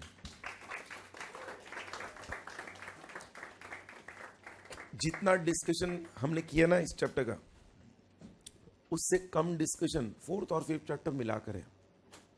4 चैप्टर में 3 क्वेश्चन है, 5th चैप्टर में ही 3 क्वेश्चन है। साल से मैक्सिमम दोनों चैप्टर मिला के 6 क्वेश्चन। चेक मत करो, मैंने जो बोला है वो सही बोला है, क्रॉस चेक करते हैं। जो चैप्टर का नाम है ना 4th चैप्टर का, हाँ मैंने अपने प्रीवियस लेक्चर में बताया था आपको, चैप्टर का नाम कम्युनिकेशन एथिक्स है, कम्युनिकेशन एथिक्स। और दोस्तों ये चैप्टर बहुत ही इंपॉर्टेंट चैप्टर है। इंपॉर्टेंट इस लिहाज से एग्जाम पॉइंट ऑफ व्यू भले हो ना हो, बट यस दिमाग में बात रख लो कि अगर आपकी बातों को कोई व्यक्ति सीरियसली लेना चाहता है, आप चाहते हो कि लोग आपको सीरियसली ले, तो आपकी कम्युनिकेशन में एथिक्स होना बहुत जरूरी है। वरना वो दिन दूर नहीं कि आपकी बातों को कोई सीरियसली लेगा नहीं। और ये एथिक्स इन कम्युनिकेशन में भले ही यहां पर बिजनेस ऑर्गेनाइजेशन की पॉइंट ऑफ व्यू से बात करूंगा, बट आप ये बात सुन लो, ये बात आपके अगेन जो मैं कह रहा हूं पर्सनल लाइफ, आपके फैमिली लाइफ, आपके फ्रेंड्स रिलेटिव सबके साथ आप इस एथिकल कम्युनिकेशन का इस्तेमाल कर सकते हो। आप आपकी कम्युनिकेशन में एथिकल इस्तेमाल करके देखो, और आपके पश्चात कोई व्यक्ति कह दे आपने ऐसा कहा, वो बोलेगा, सामने वाला पर्सन बोलेगा वो ऐसा कह ही नहीं सकता, वो ऐसा बोल ही नहीं सकता। Why? Because he knows you better. वो बोलेगा ethical, I know him very well. Why? Because आपकी कम्युनिकेशन में हर वक्त क्या है? एथिक्स है। और ऐसा ही बिजनेस ऑर्गेनाइजेशन से जुड़ा हुआ है। एक इंडिविजुअल के एथिकल वैल्यूज उसके पर्सनैलिटी को बताता है, दर्शाता है ना। तो एक ऑर्गेनाइजेशन का कैरेक्टर, ऑर्गेनाइजेशन की पर्सनैलिटी उसके कम्युनिकेशन से होता है। मतलब ऑर्गेनाइजेशन अपने बारे में जानकारी अपने स्टेक होल्डर्स तक किस तरह से पहुंचाती है। देखो मैंने आपको कंपनी लॉ पढ़ाते वक्त रिलायंस का एग्जाम्पल दिया हुआ है कि रिलायंस ने किस तरह से, रिलायंस इंडस्ट्रीज में धीरू भाई अंबानी ने भी खुद भी किस तरह से लोगों को धोखा देकर गवर्नमेंट के टैक्स की चोरी को कर रिलायंस इंडस्ट्रीज को ऊपर लाया। आज भी हम कहते हैं इंडिया में प्रॉफिटेबिलिटी वाइज रिलायंस इंडस्ट्रीज का प्रॉफिट सबसे ज्यादा है as compare to a single industry, any other industry. But Reliance से ज्यादा इमेज टाटा का है, बिकॉज टाटा ग्रुप ने आज तक कभी कोई ऐसा काम नहीं किया है जिसमें वो गवर्नमेंट को नुकसान पहुंचाए। इनफैक्ट उन्होंने हर बार ऐसा काम किया है जिससे देश का नाम रोशन हो। अरे मैं जो बोल रहा हूं समझ रहा है कि नहीं? मतलब क्या, रिलायंस और टाटा दोनों में कंपेयर करें तो इंडिविजुअल कंपनी वाइज रिलायंस का प्रॉफिट ज्यादा है, बट प्रॉफिटेबिलिटी उनको अच्छा गुडविल दे रहा है क्या? नहीं, उनका कम्युनिकेशन जो वो लोगों तक बात पहुंचाते हैं अपनी। और इसलिए मैं बोल रहा हूं एथिकल कम्युनिकेशन ये हर बिजनेस ऑर्गेनाइजेशन का स्पाइनल कॉर्ड है, रीढ़ की हड्डी है। अगर उस बिजनेस ऑर्गेनाइजेशन ने अपने कम्युनिकेशन में एथिकल वैल्यूज को जगह दी तो बिजनेस ऑर्गेनाइजेशन का गुडविल इमेज बहुत ऊपर जाएगा। और वही वो बता रहे कि एग्जैक्टली एथिकल कम्युनिकेशन के मीनिंग में व्हाट इज एथिकल कम्युनिकेशन। सुन लो, जब मैंने आपको कहा सही बात बताना मतलब क्या, हमने चैप्टर नंबर 1 में देखा था 7 C's of oral communication.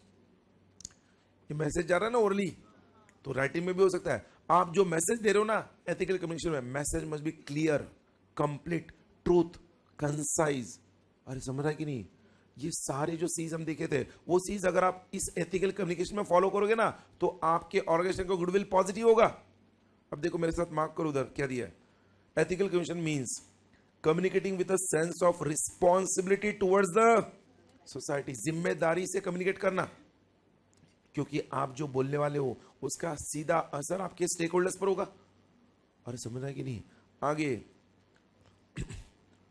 It occurs when one is honest with his employees, clients and others while sending dash and dash verbal and non-verbal messages to them.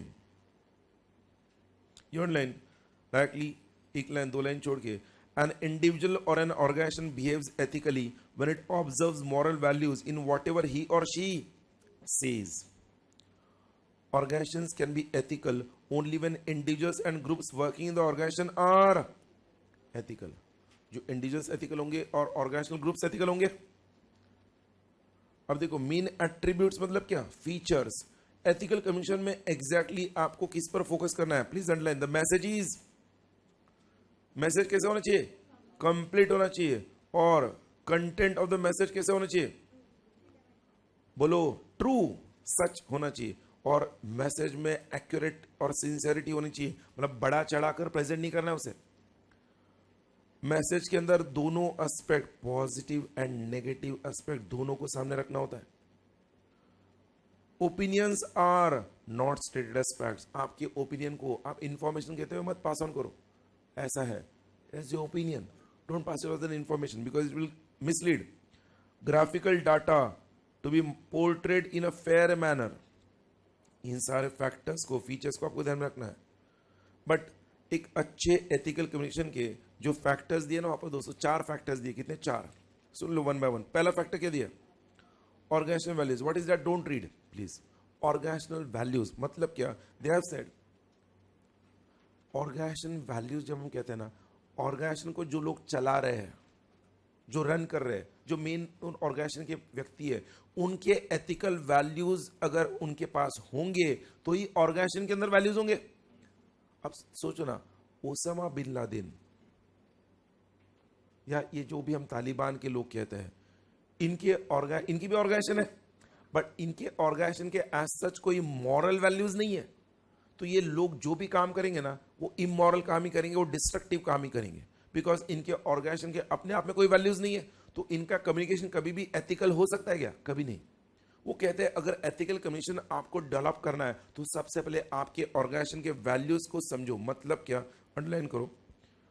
Principles and ideals that the organization and its people believe in and consider significant. मैंने आपको हमारे पूरे discussion के दौरान expert के बारे में बोला है।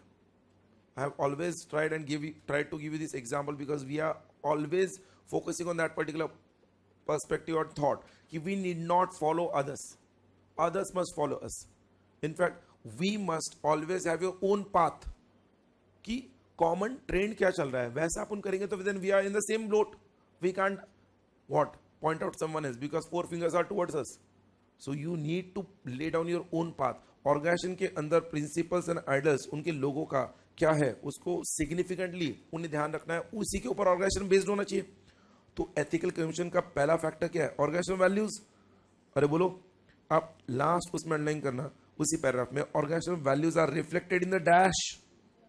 अरे बोलो, vision and mission statement of the organization, India number 1, we are number 2। Yes or no? But India is number 1. Vision and mission statement of the organization. Number 2, timing of communication. Timing of communication. ये भी आपके ethical communication की निशानी है। सुन लो, ये आपको I don't know how many of you are aware, एक term है insider trading, पता है? Insider trading. Trading, insider trading. देखो, कंपनी का है ना AGM है, annual general meeting in the month of July.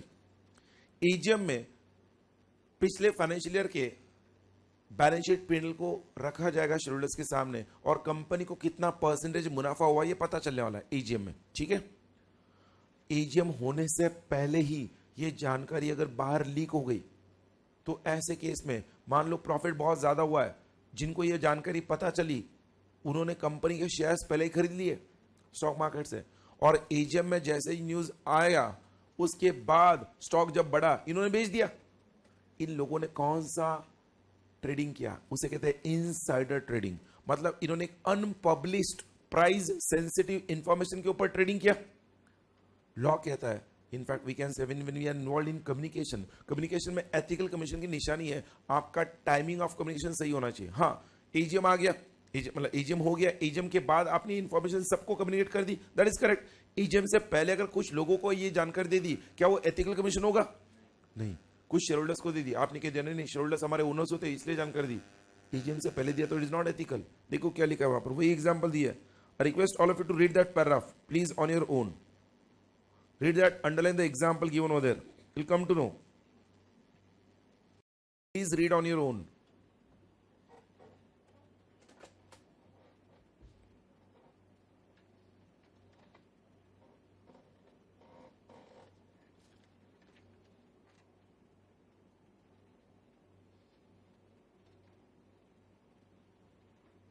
पढ़ा है? और बोलो भाई, do you believe that yes the timing of communication in also decides ethical communication? Timing के साथ साथ क्या दिया देखो दोस्तों, मोड ऑफ कम्युनिकेशन।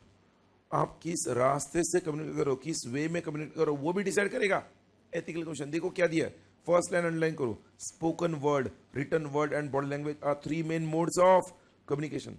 देखो सुन लो व्हाट इट मीन्स। कुछ ऑर्गेनाइजेशन के अंदर अगर आपको किसी बात को लेकर डिस्टर्ब करने की कोशिश की जा रही है, बट आप साइलेंट हो, आप आपके ऑब्जेक्टिव्स और गोल्स और वैल्यूज के ऊपर ध्यान रखते हुए सिर्फ अपने काम पर ध्यान रख रहे हो, ये साइलेंस आपके कम्युनिकेशन का पॉजिटिव एस्पेक्ट दिखा रहा है, आपके बारे में एक पॉजिटिव एट्रीब्यूट दे रहा है। अरे यस और नो? ऑर्गेनाइजेशन के ऊपर इल्जाम लगा है कि ऑर्गेनाइजेशन अपने अंदर के एम्प्लॉयज का ठीक से ध्यान नहीं रखता, बट एम्प्लॉयज और ऑर्गेनाइजेशन इससे खफा रखते हैं, they do not agree, but media में या फिर कॉम्पिटिटर्स ने ये बात फैलाई है। ऑर्गेनाइजेशन अगर इसको रिएक्ट कर देगा तो it not is good, mode of communication remain silent and just focus on your work. मुझे बोला समझ है कि नहीं? बट ऑर्गेनाइजेशन का कोई एम्प्लॉय है जो रंगे हाथों चोरी करते पकड़ा गया और उसके ऊपर इल्जाम लगा है कि यस तुमने चोरी की है, वो साइलेंट है, क्या ये साइलेंट पॉजिटिव है? मतलब जब उसे बोलना चाहिए था वो साइलेंट रह रहा है, तो अगेन यहां पर मोड ऑफ कम्युनिकेशन उसने गलत चूज किया है। The law says, in fact over there you underline, ethics is involve in each act of communication. हर आपके एक्शन में एथिक्स इन्वॉल्व है। Directly underline that last line sentence, the contents and mode of communication have to be decided with what? Ethical judgment. And I request all of you read this part. Silence may appear to be the safest way to avoid ethical conflict. Or yes or no? मैंने आपको कहा ना, but remaining silent in the face of unethical behavior on the part of a superior or colleague amounts to, अरे बोलो, unethical conduct. Silence अच्छा है, but her mode में अच्छा है क्या? नहीं। आगे आते हैं प्लेस ऑफ कम्युनिकेशन, किस जगह पर आप कम्युनिकेट कर रहे हो। देखो, दो एम्प्लॉइज ऑर्गेनाइजेशन के लिए टेंडर होता है ना, टेंडर कॉन्फिडेंशियल इंफॉर्मेशन होती है, टेंडर को फिल करना है, दोनों को जिम्मेदारी दी गई, दोनों को कहा गया आप दोनों मिलकर इस टेंडर को फिल करोगे, दोनों ने एक्सेप्ट कर ली जिम्मेदारी, और दोनों कैंटीन में गए, ऐसे कैंटीन में जहां पर कॉम्पिटिटर्स के कुछ लोग बैठे हुए थे और वो पीछे थे, और ये दोनों डिस्कस कर रहे टेंडर के अमाउंट को लेकर। क्या वो जगह सही था? What they are saying underline over there, in communication what was said when and by whom alone are not significant, where something was said, where something was said, where something was said is equally important. And read that example, suppose 4 employees, all of you read that, please read.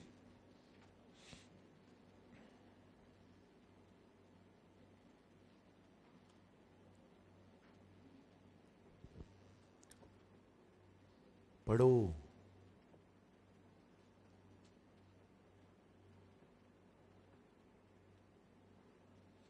तो उस case में employees ने जो किया वो अनजाने में किया, बट जो बिहेवियर उनका था वो अनजाने में अनएथिकल बिहेवियर हो गया। देखो, अनएथिकल बिहेवियर हो गया मतलब वहां पर कहीं ना कहीं हम कह सकते हैं ऑर्गेनाइजेशन के एथिकल कम्युनिकेशन में कहीं ना कहीं एक दाग लग गया।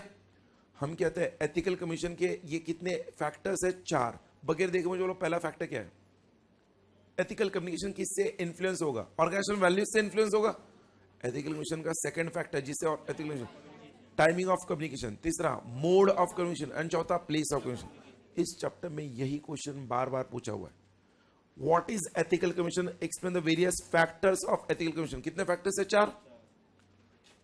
क्लियर है सबको?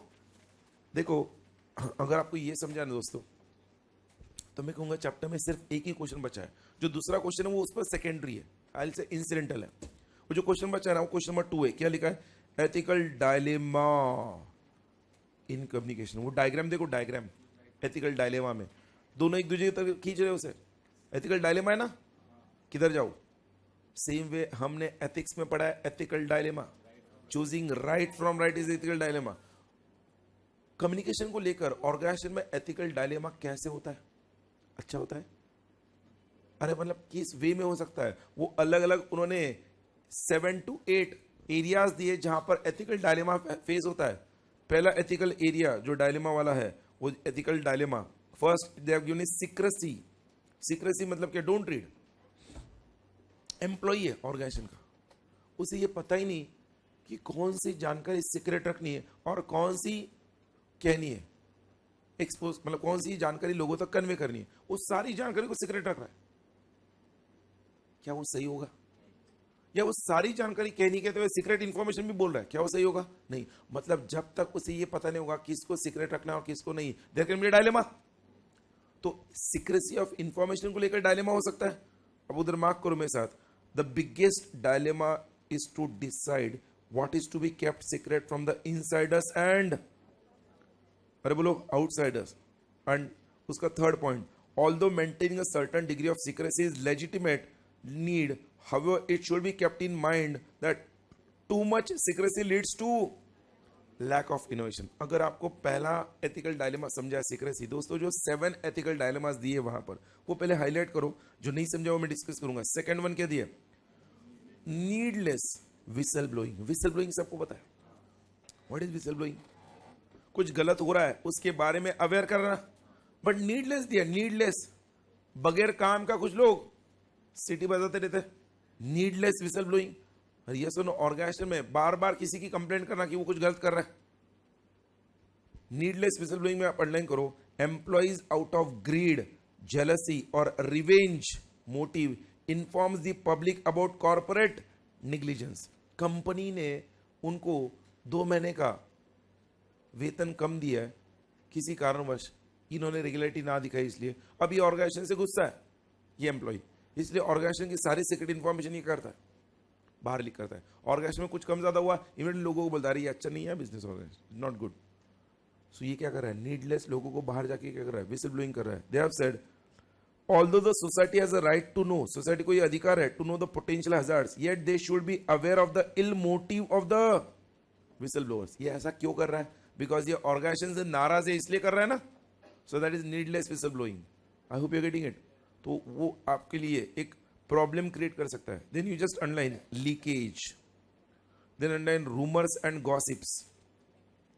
नेक्स्ट लाइंग, यूफेमिज्म, यूफेमिज्म के लिए ब्रैकेट में लिखो हार्श वर्ड्स, अवॉइडिंग, ऐसे लिखो avoiding harsh words, avoiding harsh words, oblique offensive language,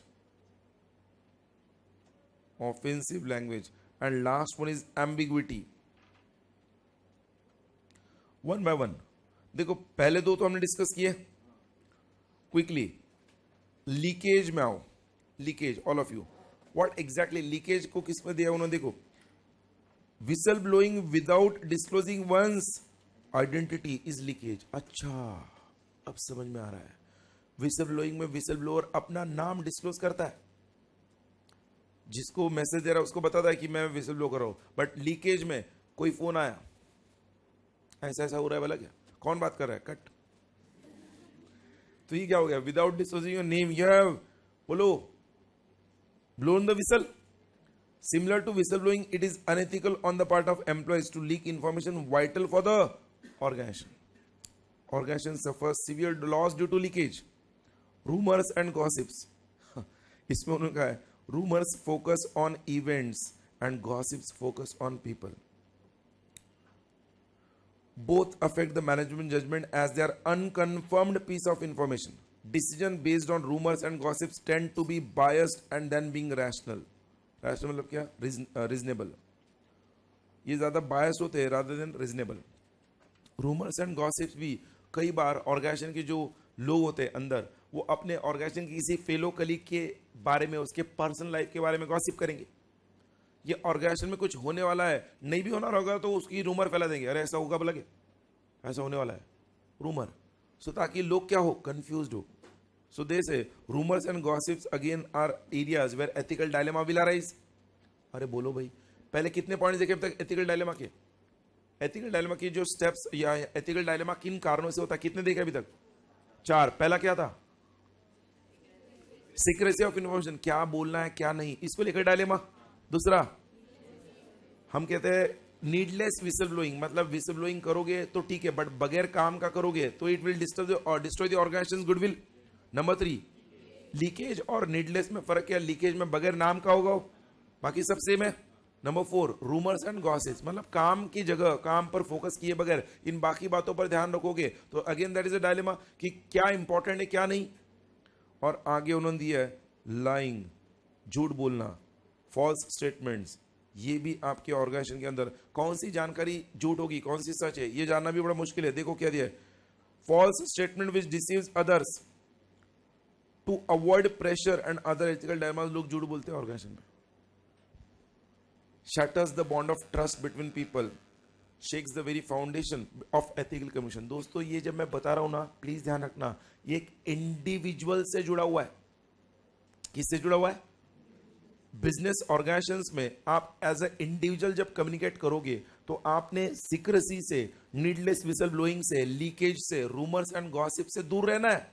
but आपको अगर पता ही नहीं है कि कैसे इन बातों से दूर रहना है, that can create a dilemma. और इसलिए उनका है झूठ बोलना, अगेन किस बात को लेकर आप झूठ बोल रहे हो, that can be a dilemma. Euphemisms, he died, that is not a correct word, he passed away। oh, so you have not used the offensive language, you have used a less harsh word। Euphemism में कौन से शब्दों का प्रयोग करना communication में, वो भी एक डायलेमा होता है यार। इसके लिए एग्जैक्टली कैसे बोलना है, देखो क्या दिया, using an expression which is less offensive than the actual one, it is used to hide the real truth and thus unethical. लोग अक्सर यूफेमिज्म्स का इस्तेमाल करते हैं। कैसे चल रहा है ऑर्गेनाइजेशन में, सब ठीक है, एक्चुअली ठीक नहीं है, but you are using the word सब ठीक है। euphemism, you are using such words which is actually in this case unethical। जो एक चेयरमैन है ऑर्गेनाइजेशन के एजीएम में, वो कंपनी के स्टेक होल्डर्स को बोल रहा है company all is well, but actually all is not well. और यस और नो, सो ये काफी ऐसे ऐसे एथिकल डायलेमास वो फॉलो कर रहा है जो यहां पर दिए हुए। एम्बिग्विटी मतलब क्या, confusion, you just right into bracket confusion. मतलब क्या, ऐसे शब्दों का प्रयोग करना, ऐसे वर्ड्स का प्रयोग करना जिनका एक्चुअली कोई मीनिंग नहीं है। Deliberate use of vague words to affect the expectation of others is unethical। They have said one should be very careful while choosing words so that his message is not misinterpreted। कई बार जो leaders होते हैं, अब देखो political leaders कुछ ऐसे शब्दों का प्रयोग करते हैं जिनकी वजह से जो लिसनर्स होते हैं, पब्लिक, वो क्या होती है, कंफ्यूज हो जाती है एग्जैक्टली उन्हें क्या कहना है। जैसे अभी फिलहाल हम कहते हैं समाजवादी पार्टी में मुलायम सिंह यादव और उनके लड़के के बीच में, अखिलेश यादव के बीच में जो झगड़ा चल रहा है, पार्टी के सारे लोग कंफ्यूज, किसके पास जाए, कौन सच बोल रहा है, ambiguity. So we can say ambiguity is again the area where ethical dilemma can arise, confusion can be created. अब मुझे बोलो ये 7 क्या हुए, कॉमन एथिकल डायलेमास। मुझे बोलो इन एथिकल डायलेमास को आपको कभी फेस नहीं करना है, मतलब आपको कभी लाइंग ऑर्गेनाइजेशन में लाना नहीं है। You need not get involve in leakage, आपको लीकेज में इन्वॉल्व नहीं होना है, आपको रूमर्स गॉसिप्स में इन्वॉल्व नहीं होना है, आपको सीक्रेसी मेंटेन रखनी है, आपको नीडलेस विजिबलिंग नहीं करना है, आपको एम्बिग्विटी को दूर रखना है, यूफेमिज्म्स को अवॉइड करना है। तो एज अ ऑर्गेनाइजेशनल पर्सन और एज अ लीडर और एज एन एम्प्लॉई आप किन बातों पर फोकस करोगे, इन एथिकल डायलेमास से आपको दूर रहना है। तो उन्होंने कुछ गाइडलाइंस दिए, स्टेप्स, और सबसे बड़ा स्टेप क्या बताया गया, अपने खुद के मॉरल वैल्यूज। अगर आपके पास मॉरल वैल्यूज है ना, तो आप इन डायलेमास में कभी नहीं फंसोगे। उन्होंने कहा है, देखो if you see over there guidelines for handling ethical dilemmas में, मेरे साथ मार्क करना, ethical dilemmas are resolve to require evaluations and judgement about, underline 2 basic guidelines दिए। पहला गाइडलाइंस लीगल कंसिडरेशन, दूसरा क्या दिया है, दूसरा मॉरल कंसिडरेशन। मतलब क्या, आपके खुद के मॉरल वैल्यूज। देखो एक तो मन में डर होना चाहिए कि मुझे कानून के तौर पे और मुझे मेरे ऊपर केस हो सकती है, लीगल कंसिडरेशन, लीगल डर होगा, और दूसरा मॉरल डर, मॉरल कंसिडरेशन। आपके मॉरल वैल्यूज भी अगर है और आप लीगल कंसिडरेशन भी ध्यान में रखोगे, इन दोनों को दिमाग में रखोगे, तो आप ऐसे डायलेमास में फंसोगे नहीं। So they are saying this 2 guidelines you must follow. और इन 2 गाइडलाइंस को कैसे फॉलो करना है, आप कम्युनिकेशन करते हो, मेंटेनिंग कैंडर। व्हाट इज कैंडर, लिखो, हम देख चुके, अरे बोलो ना, maintaining straight forwardness, honesty in your communication. अरे बोलो ना, अगर आप इन एथिकल डायलेमास को फेस नहीं करना चाहते हो, आप मॉरल कंसिडरेशन, लीगल कंसिडरेशन को दिमाग में रखोगे, तो आपका कम्युनिकेशन वर्क कैसे होगा, स्ट्रेट फॉरवर्ड। स्ट्रेट फॉरवर्ड तो होगा ही होगा, साथ ही साथ आपका मैसेज कैसे होगा, एक्यूरेट। देन आपके मैसेज में डिसेप्शन अवॉइड किया जाएगा, यू विल अवॉइड डिसेप्शन।